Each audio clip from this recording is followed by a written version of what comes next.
Apakah benar bahwa asal muasalnya manusia dahulunya adalah dari kera? Fakta teori Darwin yang mengatakan bahwa asal muasal manusia dari kera adalah haram hukumnya dan teori ini dihukumi kufur.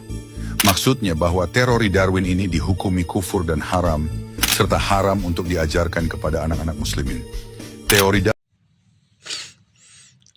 Jika kita mengacu ke Al-Baqarah ayat 30 ya, sebenarnya pendekatan sains itu ya, karena sains ini selamanya kan belum tentu benar ya karena belum terbukti kita melihat secara mata telanjang kebenarannya gitu kan.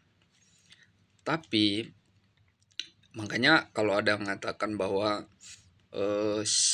Al-Quran sesuai dengan sains ya, mungkin di dalam suatu soal gitu, tapi ada kalanya bahwa berbeda karena sains itu juga belum tentu benar ya.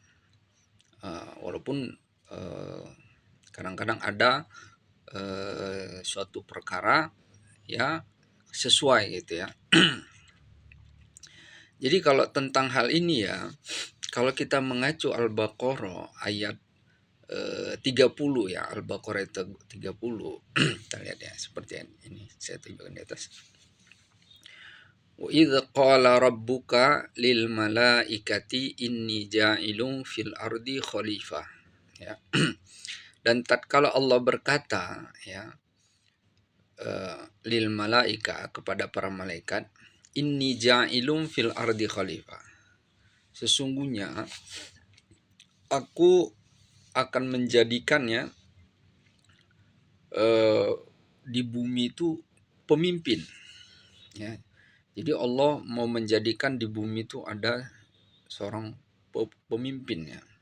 Artinya pemimpin ini kepengurusan di bumi ya, keberlangsungannya ini mereka pelihara. Jadi ada makhluk yang Allah ciptakan yang akan memeliharanya.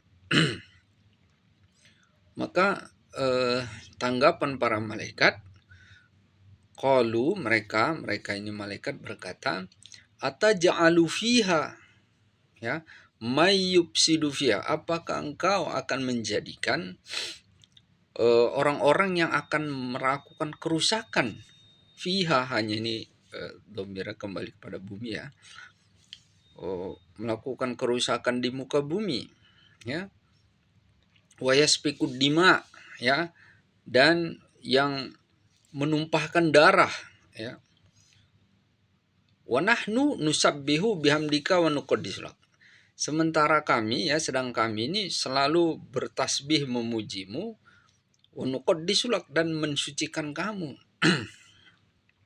Tapi Allah menjawab, qala inni a'lamu ma la ta'lamun, sesungguhnya aku lebih tahu apa yang enggak engkau ketahui ya.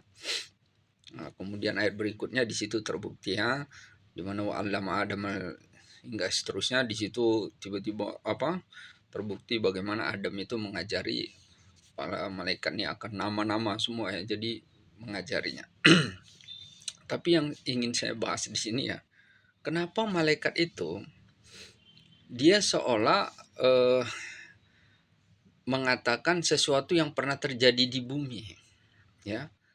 Jadi ada makhluk ya yang makhluk ini ya, dia menumpahkan darah, melakukan kerusakan di muka bumi ya. Jadi apakah makhluk ini dahulunya ya dijadikan khalifah juga gitu kan? Apakah dia golongan hewan ya? Karena memang secara biologi manusia itu pun hewan ya, dan di dalam mantik juga kita dikatakan hayawanun natik ya kan. Karena kita semua secara struktur kayak hewan, kita makan, bereproduksi ya, minum, kemudian kita buang hajat, kemudian kita punya sel darah, kulit dan sebagainya, semua punya mata, itu ya seperti hewan juga kan. Nah, jadi Di dalam sains ya, manusia ini digolongan Homo sapiens ya. Jadi Homo sapiens ada sepupunya, sepupu jauhnya ya, yang secara struktur hampir mirip, yaitu Homo erectus. Jadi Homo sapiens ini Homo ya, atau yang sejenis sapiens yang bijak gitu. Jadi golongan yang bijak. Jadi ada makhluk ya yang seperti manusia ini juga, yaitu Homo erectus. Ya, sebelum itu ada Homo habilis ya. Jadi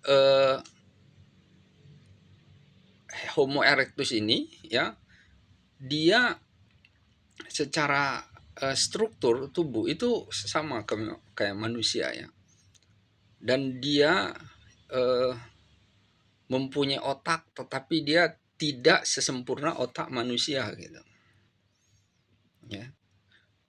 Dan dia sudah cara hidupnya memperoleh makannya, dia membuat alat potong dari batu ya kan. Jadi dia nggak kayak hewan gitu, nggak bisa berpikir sama sekali ya, dia hanya menggunakan insting. Tapi dia walaupun tidak secerdas manusia gitu. Maka apakah manusia ini turunan dari Homo erectus? Beda ya. Jadi Homo erectus sama Homo habilis ini udah punah, nggak ada. Dan manusia pertama sangat jelas itu adalah Adam. Jadi Adam ini bukan dilahirkan. Kalau dia memang keturunan dari Homo erectus, dia dilahirkan. Tapi dia bermula sendiri ya. Walaqad khalaqnal insana min salsalin min hamim. Dia Allah ciptakan dari tanah, ya kan? Allah ciptakan dari tanah. Nah, sebagaimana ayat tadi, disitulah bermula penciptaan dia. Ya. Jadi lebih kurang kalau menurut penelitian, permulaan manusia yang Homo sapiens ini itu sekitar 300.000 tahun yang lalu. Sementara Homo erectus itu di atas itu ya, hingga sampai 1,8 juta tahun yang lalu. Ya. Jadi ada bisa pendekatan kompromi yang bisa dimaknai. Dan jika kita melihat tafsir Ibnu Katsir dan Tobari, mereka menjelaskan bahwa memang ada makhluk yang sebelum manusia ini yang hampir mirip manusia. Ada terjadi dua pendapat ulama ya. Ulama mengatakan bahwa golongan jin, tetapi golongan yang muktabar dia bukan golongan jin ya. Jadi bisa jadi, tetapi dan itu adalah Homo erectus, Homo habilis, bukan yang menurunkan Homo sapiens, tapi dia sepupu. Nah, memang di antara ilmuwan yang ekstrim ini si Darwin, tetapi ilmuwan lain itu berbeda. Darwin mengatakan teori evolusinya bahwa Homo sapiens itu berasal dari Homo erectus, tetapi telah dibuktikan secara DNA dan secara struktur itu sangat beda. Jadi sangat benar bahwa Adam itulah permulaan penciptaan Homo sapiens itu, yang memang secara struktur ya agak mirip dia, tetapi tidak sesempurna manusia ini. Dan yang membedakan manusia itu bermula ya dari, dan kalau kita melihat teori Darwin ya, manusia mulai itu bodoh gitu ya, artinya dia belum berpikir terus berevolusi semakin cerdas. Malah salah, kebalikan ya. Justru makhluk yang manusia yang paling pintar itu adalah manusia pertama yang diciptakan, yaitu Adam. Makanya Adam bisa mengajarkan semua nama-nama kepada para malaikat ya. Semakin jauh sebenarnya secara kemampuan otak manusia ini semakin menurun sebenarnya ya. Cuman manusia ini ya, dia karena sudah difasilitasi dari bertahun-tahun yang ada, maka dia semakin maju.